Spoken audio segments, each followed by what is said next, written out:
Dejar que os mire desde aquí arriba durante un rato y a ver a quiénes identifico desde el año 2009, que fue la última vez que estuvimos aquí.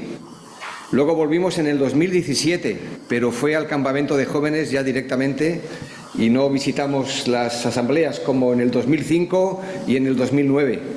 Así que me da mucha alegría, juntamente con mi esposa, poderos ver de nuevo. A muchos sí, claro que os conocemos, a otros no. Me da mucha alegría ver a algunos de los jóvenes que estuvieron en aquellos primeros campamentos donde pudimos estar en el 2005 y en el 2009 y también en el 2017. Así que, bueno, David, que has estado aquí, pues cómo ha crecido tu vida y la familia, ¿no? Y también Lucy y también Daniel, que lo conocimos en este último campamento. ¿Dónde estás, Daniel? Ah, va. Y creo que vamos a conocer a Rubén más de cerca. ¿Dónde está Rubén? Rubén, tu hermano. Ah, estás al fondo, ahí. Lo vamos a conocer también de cerca. ¿Y quién más va a estar en el campamento de jóvenes? ¿Alguien más? ¿También? ¿Cómo te llamas? Lucía. ¿Y tú? Lidia. Lidia. Pues qué alegría. Os vais a enterar. Digo, lo vamos a pasar bien. Bueno, hermanos, qué alegría poder compartir la palabra especialmente y poder disfrutar de la comunión del Señor estos días. Y poder también responder a la palabra con respuestas claras, porque siempre que el Señor nos habla, no cabe, no sabe, no contesta. Tenemos que responder o afirmativamente o negativamente. Y espero que podamos responder afirmativamente a la palabra, porque ese será nuestro mayor gozo. Bueno, yo envié a las iglesias, a las asambleas de las islas, diferentes bloques de temas para que me dijeran cuál podría ser el más oportuno para cada lugar. Y aquí el tema que me habéis, digamos, animado a compartir es el tema de iglesias vivas para un tiempo nuevo. Este es el título general. Iglesias vivas para un tiempo nuevo. Este tiempo nuevo es un tiempo difícil. No solamente es nuevo porque ha habido un gran avance en las llamadas tecnologías, sino que también es un tiempo nuevo en el campo de las ideas, los valores y las creencias. Hoy la gente ya no se pregunta si esto o aquello, el Evangelio incluso, es verdad o no. Lo que la gente se pregunta es si esto o aquello me gusta o me atrae. Entonces ha cambiado la forma de pensar, la forma de vivir, la cosmovisión del mundo. Iglesias vivas, este es el punto. Las nuestras lo deben de ser para un mundo incierto, un mundo difícil en el que nos enfrentamos. Pero una iglesia viva va a ser una iglesia llamativa. Va a ser una iglesia que va a invitar también a los que nos visitan, a nuestros amigos, nuestros vecinos, a poder acercarse. No porque sea una iglesia perfecta, pero sí una iglesia viva porque Cristo vive en medio de nosotros. Por lo tanto, el tema general, iglesias vivas para un tiempo nuevo, y de los 5 temas que vamos a ver, el de hoy va a ser este: rindiendo nuestra vida a Cristo. Evidentemente es un llamado principalmente a la Iglesia del Señor, a los creyentes en particular, pero por supuesto el Evangelio es para todos. Y si hay alguien aquí que aún no ha rendido su vida a Cristo, pues qué mejor que hacerlo esta misma noche, antes de acostarse, antes de dormirse, porque no sabemos lo que será mañana. Así que, para desarrollar este tema, rindiendo nuestra vida a Cristo, quiero que tengamos una lectura en Romanos, capítulo 12. Romanos, capítulo 12.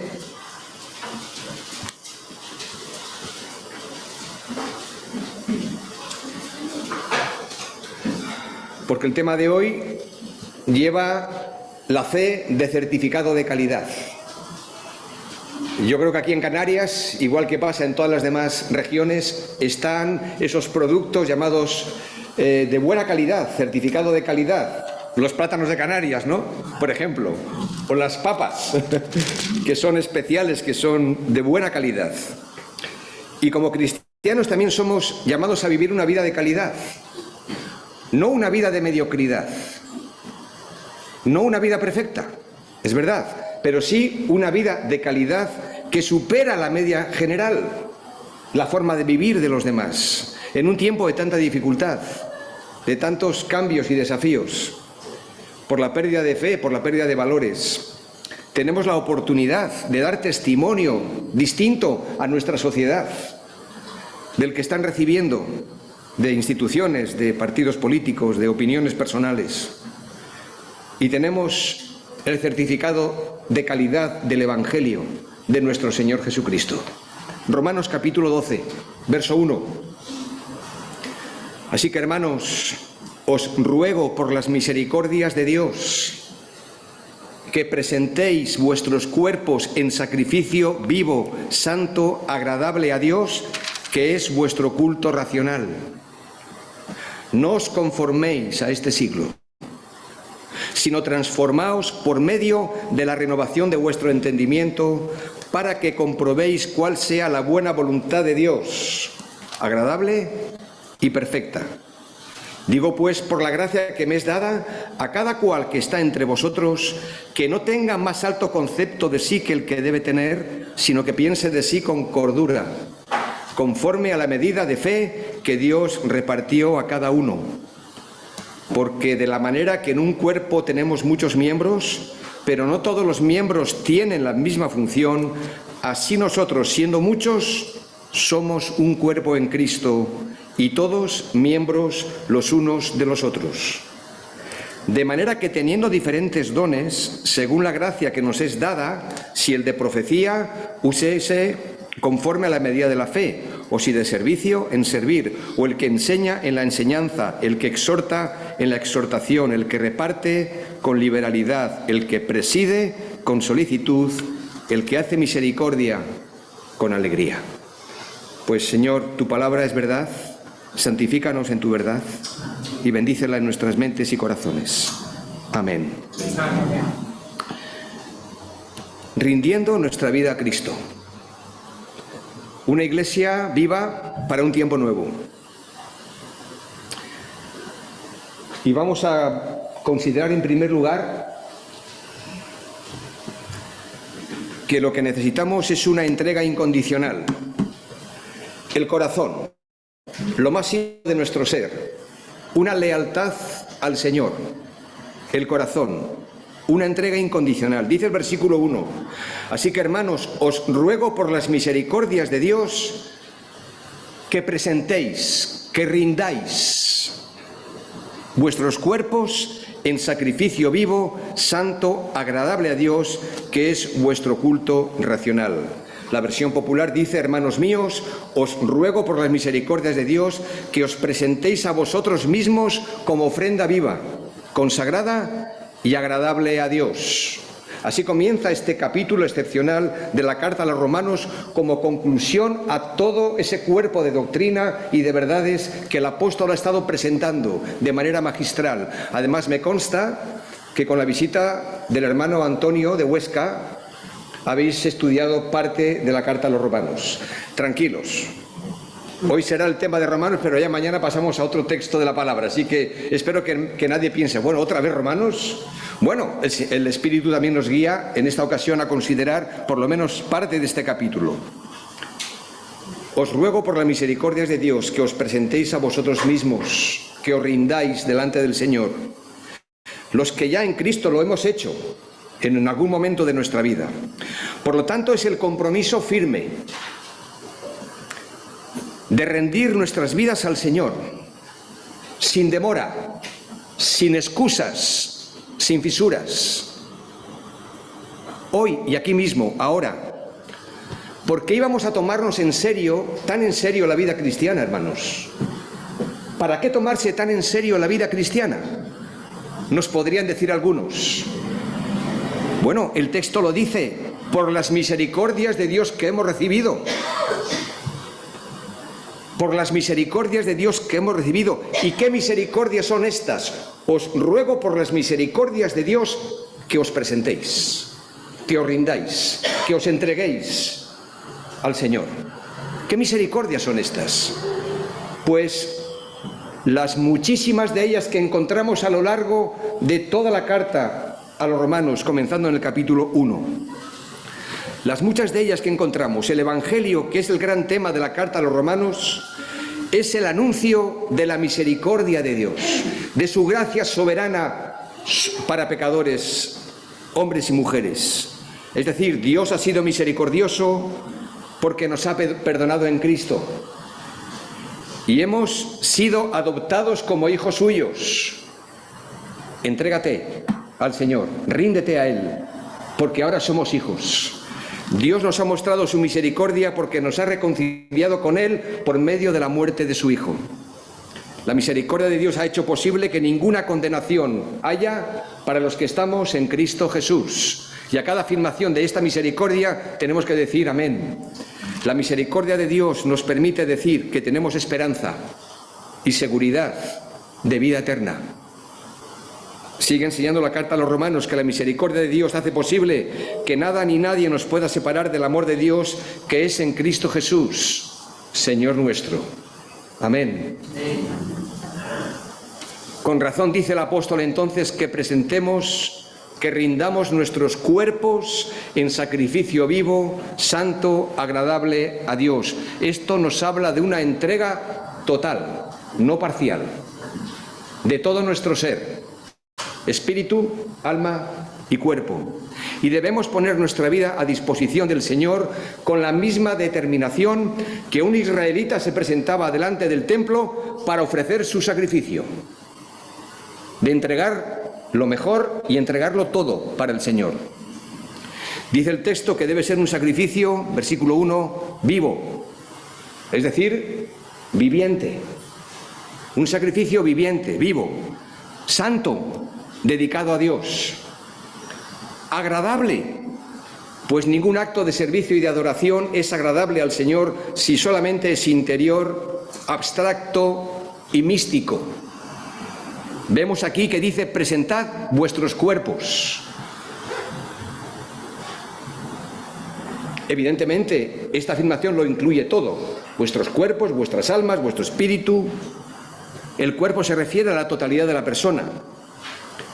Pero es también el medio a través del cual nosotros expresamos nuestra entrega al Señor, nuestra rendición a Él y nuestra dedicación a los demás. No podemos menospreciar el cuerpo, que también es templo del Espíritu Santo.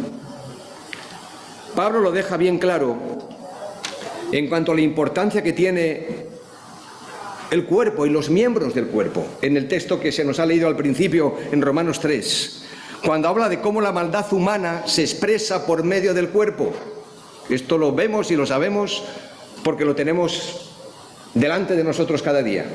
La maldad humana se presenta por medio del cuerpo, se manifiesta así.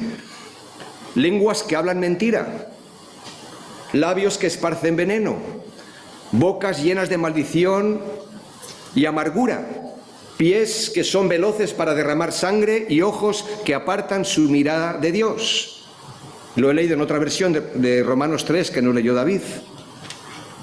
Es una descripción clara de la condición humana, donde no hay justo ni aun uno. Ahora, en sentido contrario, nuestro servicio al Señor como hijos suyos, nuestra rendición a Él, se muestra también a través de las acciones del cuerpo. No es algo místico. No es que ponemos nuestros ojos en blanco cuando cantamos y adoramos, o cerramos nuestros ojos, y no digo que esté mal hacerlo, pero no es algo abstracto la rendición de nuestro ser. De manera que debemos ofrecer los distintos miembros de nuestro cuerpo como miembros ya no de maldad, sino como instrumentos de justicia. Romanos 6:13. Es decir, nuestros pies ahora andarán por el buen camino. Y la palabra de Dios nos enseña cuál es el buen camino y cuál es el mal camino. Nuestros pies andarán por el buen camino, nuestros labios hablarán la verdad, nuestras lenguas bendecirán a los demás, no maldecirán. Nuestras manos levantarán a los que han caído, nuestros brazos sostendrán a los débiles, nuestros oídos escucharán los gritos de los angustiados y nuestros ojos verán la necesidad de nuestros hermanos. Es una rendición consciente, total. No os conforméis a este siglo, dice el versículo 2, después de afirmar que rendiros al Señor por sus muchas misericordias que nos han alcanzado. Y ya no podemos vivir como vivíamos antes, sino de una manera totalmente distinta. Ahora también se nos exhorta a mantenernos en esta línea de rendición. No os conforméis a este siglo, es decir, no os amoldéis a este mundo. No permitáis que la sociedad que os rodea os comprima para adaptaros a su propio molde. No toméis las formas y modas pasajeras que gobiernan el sistema de este siglo. No dejéis que los demás os digan lo que tenéis que pensar o cómo tenéis que vivir. Nos tenemos que sacudir de todas estas influencias que necesariamente están presentes continuamente en nuestra sociedad y a veces dentro de nosotros mismos. No seáis como el camaleón, que adopta su color al entorno, al lugar donde está. Este es un llamado al no conformismo y es una entrega total de todo nuestro ser. No os conforméis a este siglo. Y es bueno entender que la palabra muchas veces dice no. Cuando a veces personas que no conocen el Evangelio piensan que la Escritura, que la palabra, que el Evangelio mismo, digamos, no es nada liberador, sino todo lo contrario, que te oprime. Y algunos han entendido el Evangelio como la ética del no. No digas, no vayas, no bebas, no vistas. Y es cierto que podemos llegar a caer en un legalismo terrible, donde parece que la vida cristiana es decir no a todo. Y no es verdad. Cuando Pablo le dice al joven Timoteo que huye de las pasiones juveniles, le dice por aquí no, pero le dice a continuación, pero sigue la justicia, sigue el camino de la fe, sigue el camino de la verdad. Y esto es lo que el Evangelio ofrece y lo que el Evangelio presenta. El Salmo 1 es una buena descripción. Bienaventurado el varón que no anduvo en consejo de malos, que no se ha sentado en silla de escarnecedores, que no. Y luego dice, sino que en la ley del Señor sí está su delicia, y en su ley sí medita de noche y de día. Y vemos el resultado de esa vida rendida al Señor, que es como un árbol plantado junto a corrientes de aguas, que da su fruto, no en el momento, pero a su tiempo. Hay que tener paciencia. El fruto llega cuando hacemos las cosas bien, y el Señor sabe cuándo y cómo darlo, y a su manera. No os conforméis a este siglo. Pero el versículo dice, pero sí, transformaos por medio de la renovación de vuestro entendimiento, para que comprobéis cuál sea la buena voluntad de Dios, agradable y perfecta. Sí transformarnos, sí renovar la mente, sí rendir nuestras vidas a Cristo permanentemente, diariamente, continuamente, sacudirnos de la influencia de nuestra sociedad en la cual nosotros estamos inmersos, pero no tenemos por qué vivir con estos patrones de comportamiento, ni nosotros, ni los jóvenes, ni los más mayores. Transformaos, dice aquí, por medio de la renovación de vuestro entendimiento. La idea aquí no es tanto que nosotros hagamos algo, sino que algo nuevo tiene que ser hecho en nosotros, por medio del Espíritu Santo y de la nueva vida en Cristo que tenemos. De aquí viene la palabra metamorfosis, transformaos, donde hay ese cambio sobrenatural, maravilloso, como sucede con la oruga al transformarse en una hermosa mariposa, en otra persona, diríamos nosotros, cuando venimos a Cristo y hemos sido convertidos. Transformaos por medio de la renovación de vuestro entendimiento. El creyente, por lo tanto, debe desarrollarse o debe metamorfosearse, si lo puedo decir así, transformarse a partir de lo que lleva dentro, que es el Espíritu Santo, la nueva vida en Cristo, y el medio que el Señor usa para producir este cambio, que no lo podemos producir nosotros, es la palabra de Dios y el Espíritu Santo. es el medio que el Señor ha dispuesto para renovar nuestra mente, esta perfecta combinación, por supuesto, la oración, la comunión de los hermanos, la alabanza, la adoración, todos esos llamados medios de gracia, pero principalmente la palabra de Dios y el Espíritu Santo, que nos va a ayudar y nos van a llevar a una entrega total, incondicional de todo nuestro ser al Señor. Y esta es una lucha constante con nuestra vieja naturaleza. Por lo tanto, iglesias vivas, sí, para un tiempo difícil, pero un tiempo nuevo en el que estamos viviendo, rindiendo nuestras vidas a Cristo. Por lo tanto, aquí hablamos de una rendición total, de una lealtad. En segundo lugar, el Señor va cambiándonos a medida que nosotros nos vamos rindiendo a Él. No esperemos ser cambiados sin antes rendirnos totalmente al Señor, para que Él produzca en nosotros un carácter, no solamente una entrega incondicional, sino también un carácter esencial, según vemos en el texto, que es la humildad. Versículo 3, por la gracia que me ha sido dada, os digo a todos vosotros, que nadie tenga un concepto de sí más alto que el que debe tener, sino más bien piense de sí mismo con moderación, con cordura.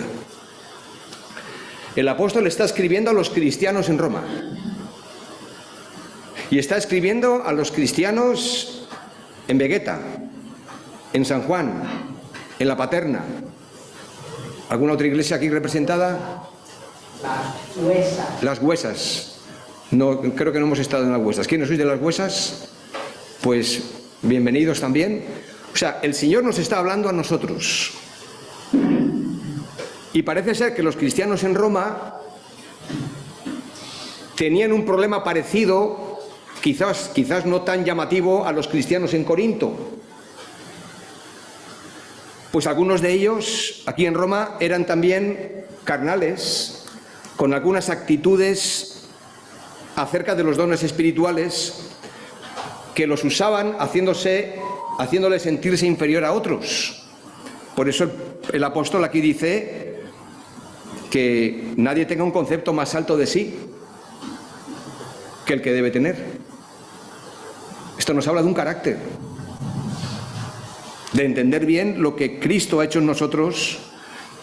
Y lo mismo vemos en el pasaje de Efesios 4, en el contexto de los dones espirituales, donde encontramos una exhortación muy similar: con toda humildad y mansedumbre, soportándoos con paciencia los unos a los otros en amor. Efesios 4:2.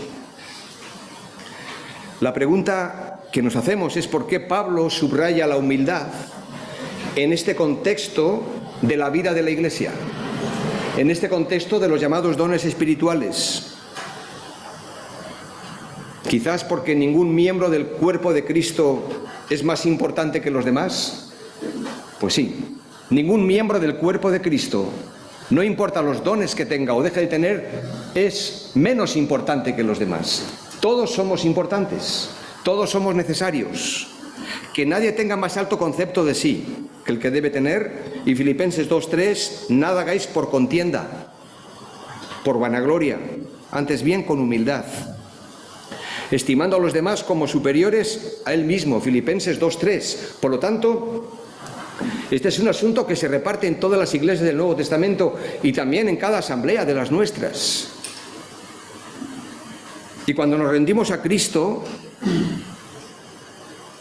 el Espíritu Santo, la palabra de Dios, comienza también a transformar nuestro corazón y nuestro carácter. Y va quitando lo contrario de la humildad, que es el orgullo, la superioridad. Nadie va a andar por ahí diciendo que yo soy mejor que tú.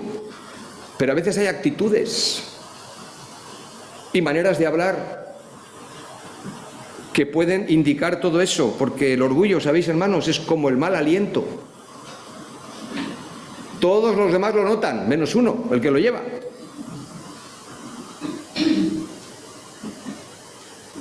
Y decía Roberto Chapman, misionero en España, que la humildad es el secreto de la comunión y el orgullo, el origen de la división.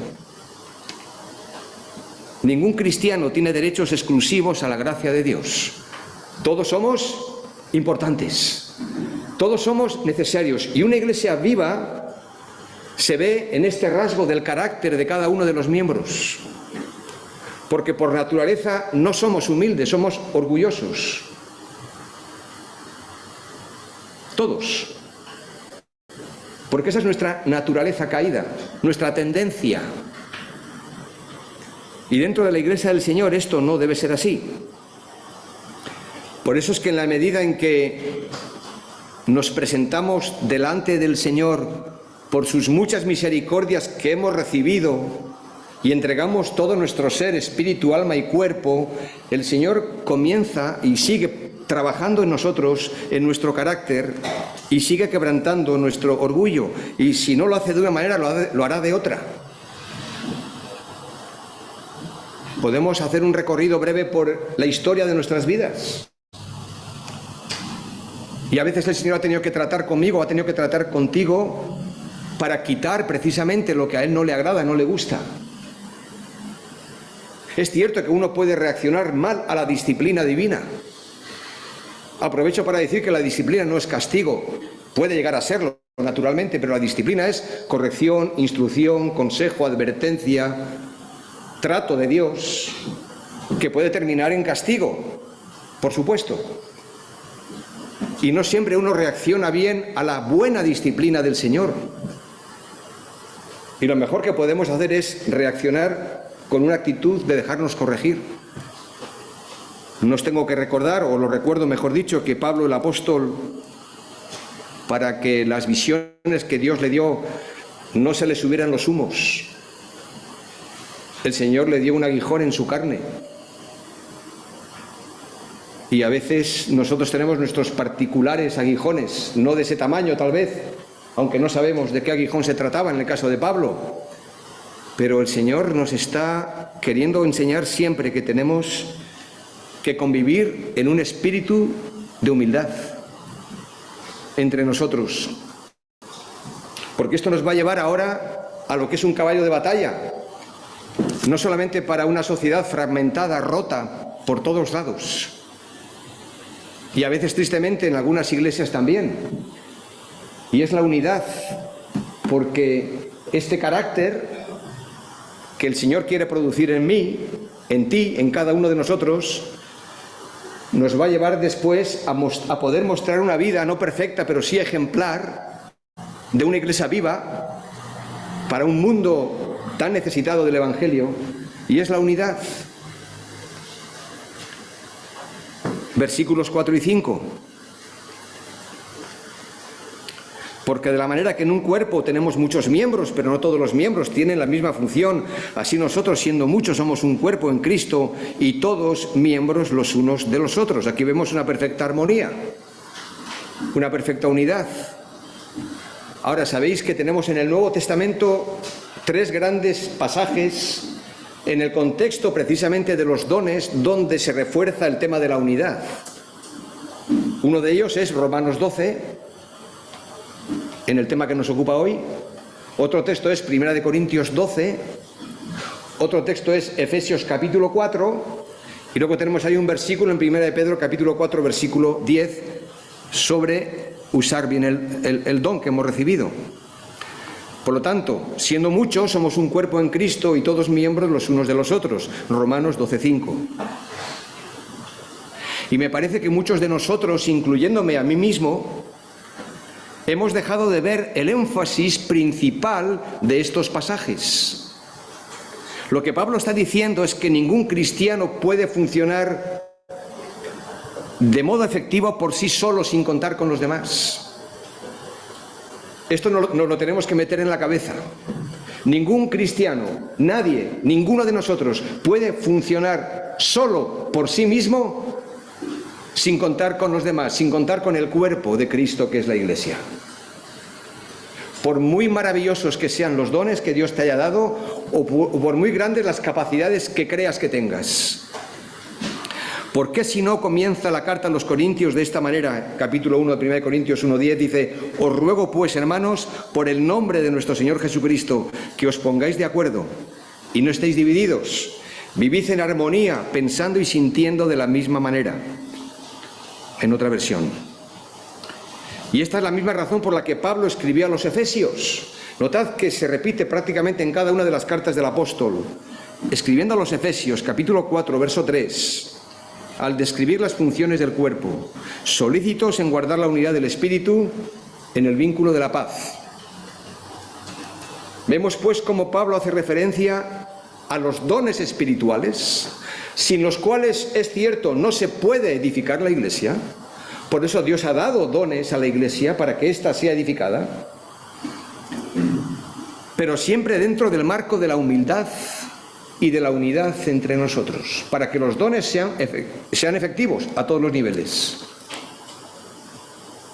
El problema de los romanos aquí, de los cristianos en Roma, no era que no supieran qué dones tenían.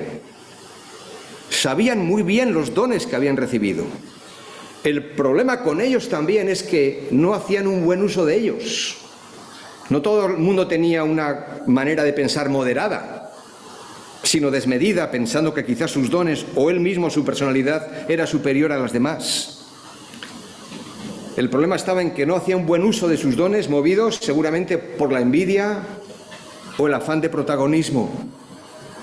Otros querían dar la impresión de ser más importantes que los demás y menospreciaban con sus actitudes a sus hermanos, porque tienen un concepto demasiado elevado de sí mismos, movidos por el orgullo y la falta de humildad.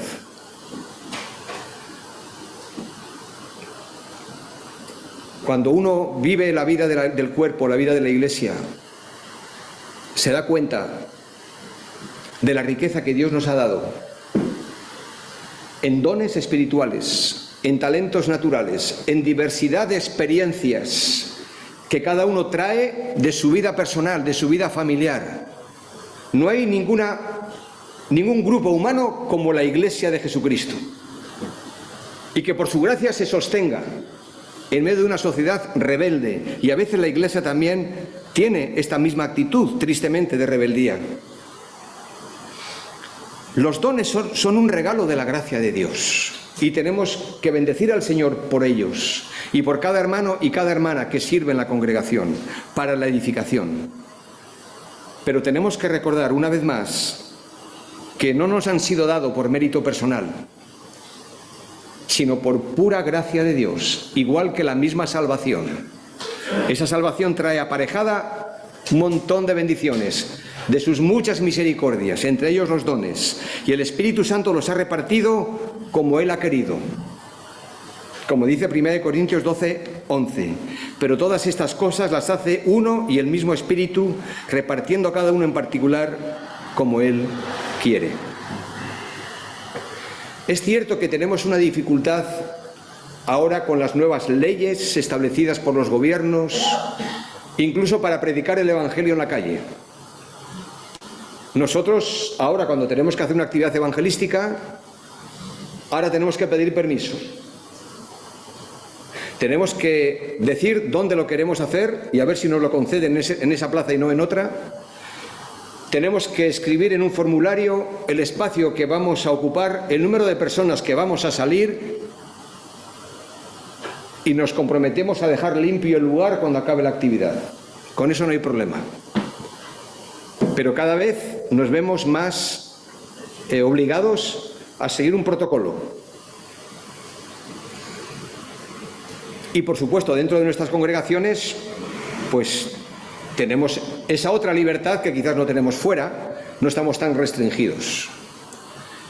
Pero sabéis muy bien, por experiencia propia, y os lo digo, que así como la gente necesita escuchar el Evangelio en la calle, escuchar el anuncio del mensaje de salvación de manera clara y rotunda, igual que en las conversaciones personales, igual que en nuestras relaciones de amistades, cuando vienen por invitación a la iglesia o cuando entran, porque entran algunos en una iglesia, porque de alguna manera el Señor está despertando sus conciencias y están buscando algo distinto a lo que han recibido. Pocas cosas son tan eficaces para la evangelización y el testimonio como una iglesia unida y comprometida en el amor y en la comunión los unos a los otros. Y eso se respira, eso se nota, eso se palpa, eso se ve cuando uno entra en una congregación.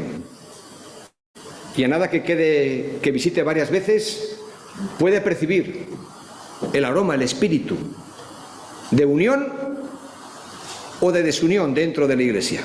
Eso se percibe. Y aquí tenemos una bonita y tremenda oportunidad. Porque es cierto que decimos y pensamos, y en parte con razón, la gente no quiere oír, pero la gente está más necesitada que nunca de relaciones significativas, de afecto, de cariño, de compañía, de amor, de perdón. Y es cierto que cada uno de nosotros de manera personal lo podemos dar, porque hemos sido beneficiarios de todas esas misericordias de Dios. Pero no hay nada que choque tan frontalmente como ver una iglesia, una comunidad, una asamblea, donde este espíritu se palpa, se ve, se respira, en las canciones, en los himnos, en las oraciones, en la vida de comunión. Y hermanos, rendimos primero nuestras vidas al Señor. Sé que no hay conversión sin rendición, pero tampoco hay una vida de santificación sin rendición. Y quizás hace ya mucho tiempo, no lo sé, que has dejado de rendir tu vida a Cristo. Podemos venir a la iglesia, podemos leer nuestras Biblias, pero la pregunta no es esta, sino ¿hemos rendido, estoy rindiendo mi vida al Señor Jesús? Todo mi ser, espíritu, alma y cuerpo, para que Él vaya transformándome, me vaya dando un carácter probado en todos los ámbitos, donde la humildad debe ser la nota dominante, que nos lleve después al escenario de la unidad entre nosotros. Y tenemos una gracia especial, una más, fruto de la misericordia de Dios también, que es la diversidad. Esto es lo que hace distinto a la iglesia de cualquier otro grupo. Yo siempre digo a mis hermanos en San Sebastián, ¿sabéis, hermanos? Yo no os he elegido a vosotros, ni vosotros a mí. Estamos en este lugar porque el Señor nos ha traído, nos ha unido en su amor. Y la diversidad es brutal, y más hoy día, en nuestras iglesias tan diversas en culturas, en lenguas, en maneras de ser y de pensar. Pero esta es una gracia especial también, la diversidad, porque el Dios Trino ama la diversidad, hasta el punto que cuando envía una tormenta de nieve, cada copo es diferente, aunque nos parezcan iguales a nosotros, cada copo es diferente, y cada uno de nosotros somos distintos. Así también la iglesia, somos uno en Cristo, y al mismo tiempo no somos iguales, somos distintos. Y hay varios pasajes en el Nuevo Testamento, que hice referencia antes, que nos hablan de la diversidad de los dones.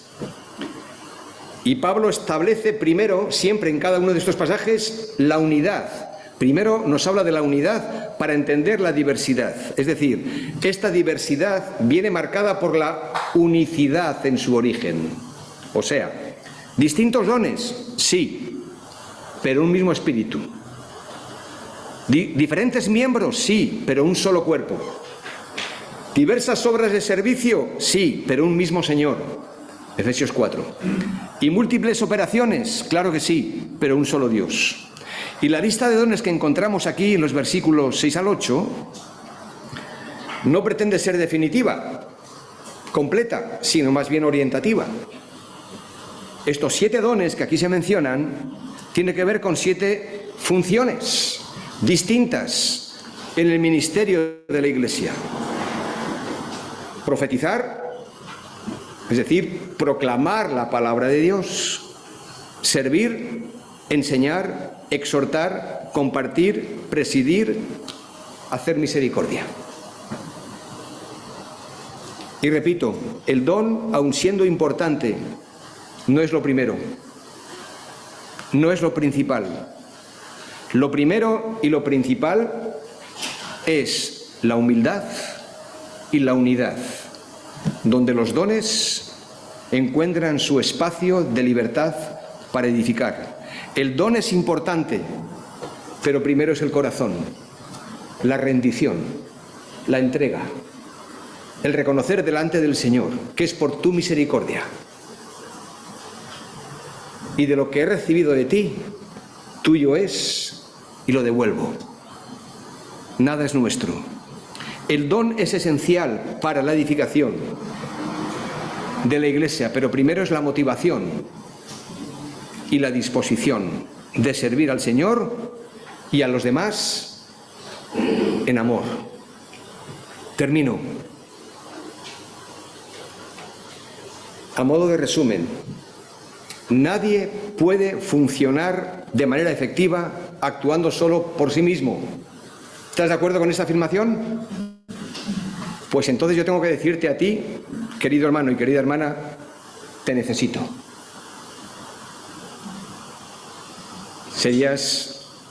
Seguro que sí. ¿Lo podrías decir esto a todos tus hermanos de la asamblea, de la congregación? Sí, te necesito, nos necesitamos. En segundo lugar, ninguno de nosotros es más valioso que los demás. ¿Estamos de acuerdo? Nadie es más valioso que los demás. Por lo tanto, tengo que decirte, hermano, hermana, eres importante. No solamente te necesito, y la Iglesia te necesita, y la obra del Señor te necesita, sino que eres importante. En tercer lugar, todos debemos estar revestidos de humildad, y aquel que tiene mayor responsabilidad, según palabras del Señor Jesús, debe ser el siervo de todos. Por lo tanto, tengo que decirte, hermano, hermana, soy tu servidor. ¿Se lo dirías esto a tus hermanos, a todos ellos, sin excepción? Soy tu servidor, soy tu servidora. En cuarto lugar, todos nosotros nos tenemos que esforzar por guardar la paz y la unidad. Y tengo que deciros que somos uno en Cristo. Y esa unidad ya está hecha. No la creamos nosotros, está hecha. Pero nosotros tenemos que guardarla. Tenemos que potenciarla, fomentarla. ¿Por qué? Porque así, con estos elementos y otros más, evidentemente, podremos ser, por la gracia de Dios, una iglesia viva para un tiempo de oportunidad. De oportunidad. Me encanta que tengáis las puertas abiertas. Espero que no sea solo por el calor, sino porque cuando alguien pasa por ahí y ve la puerta abierta, tiene la opción de entrar. No me gustan las puertas cerradas en nuestras iglesias. Que las puertas estén abiertas, que la gente pueda ver y pueda querer entrar y pueda ser invitadas a entrar. Y creo que este es un tiempo de oportunidad. Quizás no vamos a alcanzar a tantos como nos gustaría al salir, que tenemos que dar testimonio ahí fuera, en nuestro lugar de trabajo, en el día a día, pero el que entre, aunque no entienda todo lo que se diga desde aquí, o algunas de las letras de los himnos, lo que sí entenderá, de alguna manera, es que aquí hay algo especial, o hay alguien especial, que él no sabe quién es, que es el Señor Jesús en medio de su iglesia. Y tenemos una oportunidad preciosa, hermanos, para poder mostrar al mundo que se puede vivir de otra manera y que hay un certificado de calidad en la vida del creyente por su gracia, no de mediocridad, no de dejarnos arrastrar como mucha gente y de pensar, bueno, total, todo el mundo lo hace. Pues no. El Señor deja claro en su palabra, no a muchas cosas, pero sí a otras tantas y mucho mejores. Alabado sea su nombre. Señor, gracias por tu palabra. Santifícanos en tu verdad y ayúdanos a crecer en santidad, en gracia, para contigo y también delante de los hombres. Bendito y alabado seas. Bendice tu palabra en cada corazón. En el nombre de Jesús. Amén. Amén.